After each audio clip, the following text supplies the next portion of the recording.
Does an avoidant ever regret leaving a relationship? And how would you even know or be able to tell? Avoidants do process breakups quite differently, but in specific conditions, they absolutely can regret leaving a partner. And if you can't spot these crucial signs that an avoidant does regret breaking up with their ex, you may feel stuck in uncertainty or feel confused about where that person truly stands. In this video, I want to talk to you a little bit about whether or not dismissive avoidant attachment styles regret leaving relationships.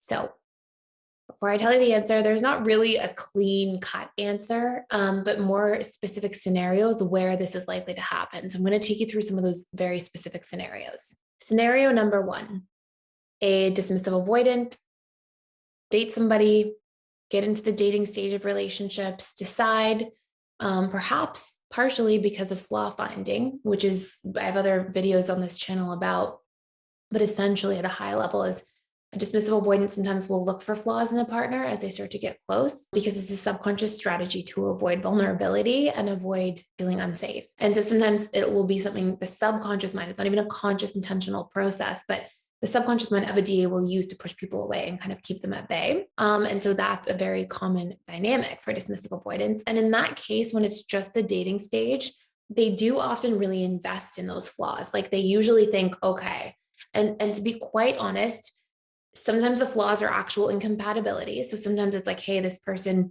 wants something from a relationship that I don't, or we have differences that really are not like a good place to be starting dating from. But a lot of times I've seen them be really small things, but the DA is very invested in it. So I've seen people say things like, oh, the person showed up 5 minutes late, or the person, sent me this text message back with poor punctuation, or things like that. And like that's, you know, not necessarily a reasonable reason to stop dating somebody. But if somebody shows up 5 minutes late, a lot of these things are basically solvable problems if the DA thought that they could communicate. So flaw finding can be something that whether it's a realistic reason to end a relationship or not, like you could have just said, hey, can you try to be on time more? That's important to me. And then obviously if the person was never on time and that was this huge non-negotiable, then okay, you have an incompatibility. But sometimes if there's communication, the person would make an effort and they would be on time and the relationship could continue or the dating could continue. But DAs kind of assign it like this is not working and that's it. So it's not always the case, but it is fairly common. And in that case, when a DA is flaw finding and it's in the dating stage, often they do believe that that's like their truth. And it is their truth on some level, right? They're just prioritizing like security and not being vulnerable because that's what's worked for them. So it is their truth, but it's not necessarily like the highest expression of themselves if they were to work through it, if that makes sense. So in that case, generally DAs do not regret leaving a relationship when they do that. There's not much of an attachment formed yet. The need for security is a really big need for most DAs, pretty much all DAs, and they will want to keep that person at bay and do that and focus on themselves. So in that case, generally no. There are other cases though where DAs definitely regret leaving relationships. And one of the biggest ones is when a DA has been in a long-term relationship. I have yet to see an exception to this, where a DA has been in a long-term relationship, meaning like, more than a couple of years. And through that long-term relationship, whether it was long distance, whether it was close, sometimes at the beginning, usually at the beginning, dismissive avoidance will get out of that relationship because of common themes, fear of vulnerability, the relationship just not working, maybe a difference in attachment style, some of these common things we see. But generally also a huge one is that they don't know how to communicate their needs from a partner. So even though the partner, if they are with somebody who's more anxiously attached, that partner may be trying to show up so much and meet their needs, but sometimes they're not meeting like the right needs because the DA is not communicating their truth.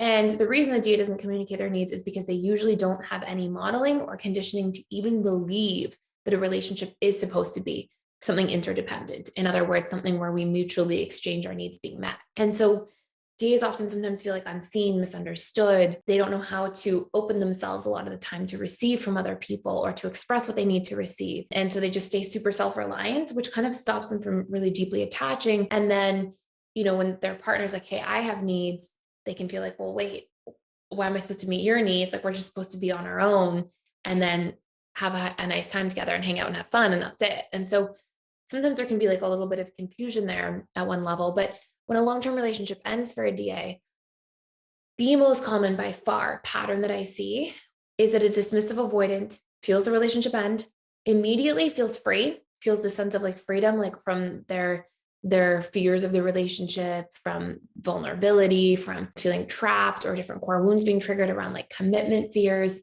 things of that nature. And then usually about like 6 weeks to 3 months later, depending on how much this person's trying to repress their feelings, they start really hurting. And part of it is that they're mourning like the comfort and security of a relationship. And those are usually generally very high needs for a dismissive avoidant that they don't realize they're getting from that relationship on some level. But also because there's like this space that takes place where originally DAs get really good at repressing their emotions, but they can only do that for so long. And then eventually some of these things come online and they generally start to feel like really lonely and disconnected. And then don't really know how to reach out to people to soothe through others. So it's almost like that feeling of loneliness or, like their needs not being met and that loss and that grieving can almost be like this extended grief period because there aren't really sources or strategies or resources they use very effectively to let other people in to help fill that void. So if you look at traditional breakups, like let's say two securely attached people break up, what do you see? They go to friends, they go to family, they spend more time with other people. It's helping to sort of like heal up that void a little bit of what's been lost through that person who was meeting those needs. But in the DA context, they generally like won't get emotional needs met from other relationships, won't open up and be vulnerable. And even if they weren't fully vulnerable in the romantic relationship and they were still keeping things at bay, at least there was something there. Whereas like that's not something they generally try to do in other relationships. And what I find a lot too is that dismissive avoidance will get a lot of like intellectual needs met, like comfort, security, fun, harmony, intellectual connection from people like friends, family members, but emotional connection is almost something that's parked and compartmentalized. And so sometimes there's an element of emotional connection that happens in romantic relationships that when that's gone, it feels like that void lasts for so long. And so I've very often seen dismissive avoidance when they've been in more long-term relationships have these like extended grieving processes in a breakup. By the way, I'll tell you really quick as well, if you are going through this, and I'm going to say one other thing after this as well, but if you're going through this and you want to just work through a breakup, go for the How to Heal for a Breakup course. You can check it out for 7 days for free, and you can get through that in 7 days. It's like probably like a 2-hour course, hour and a half course. And it will give you exactly the mechanics of why a breakup hurts and exactly what to do. And it will really help. It's not going to take away 100% of your pain in the sitting of the course, but it's going to help you get rid of like 30 to 50% more immediately, like that sting. And then it's going to give you really good strategies and clarity for exactly what to do and steps to take in your life on a daily basis to recondition some of the pain points that are there and the unmet needs.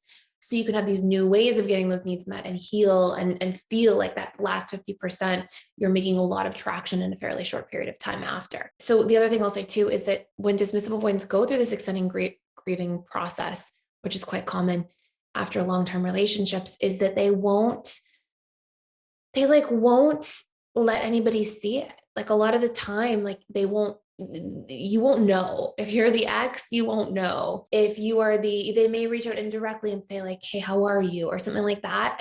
But they're not sharing with the ex, right? They're not sharing with their friends and family. Like they're fine, but sometimes they're actually going through something more privately because they don't feel comfortable or safe, or they give it painful meaning like, oh, I'm weak or I'm shameful if I share with people that I'm actually hurting over the breakup, or that I made a mistake because I pushed the person away that maybe now I kind of regret pushing away. And so, they may keep that private and you may not really see it, but I can't tell you how many times in my client practice, I would see dismissive avoidance and they would be really hurting over a breakup. And I'd be like, who do you go to? Like, who do you share with? Who do you talk to about this? And they'd be like, I come here. I don't really tell anybody else. Or they would come to me after like being in that state for like 3 months, 4 months, and then be like, I don't know what to do. I've just been stuck in this like really bad feeling. If you are somebody who is wanting to dive into this topic further, one of the best things you can do is learn what your needs are in a conflict. And there's a needs course you can check out using the link below fully for free. And it's not just for a limited time. It's like you actually get to keep it for life. We're doing this just for the month of January. It's free access to a course for life. It's one of my favorite courses in PDS because needs are how you self-soothe. They are how you get to know yourself. They're how you actually fill your own cup and feel more fulfilled, more joyful. And one of the most important things to not just resolve conflict, but to actually be seen and known by somebody else in your life. So my heart goes out to anybody who's going through that. Other attachment styles obviously go through their own versions of that and that grieving process. But once we understand the mechanics of grief, it's so much easier to move through it a little bit better and quicker. So anyways, I hope this all makes sense. Thank you so much for watching this video. Please like, share, and subscribe to this channel if you hang out here sometimes, if you enjoy the content. I would really appreciate it. And I will see you in the next video, which will be tomorrow. So have a great day, and let me know in the comments below if you have any other questions about this process as a whole.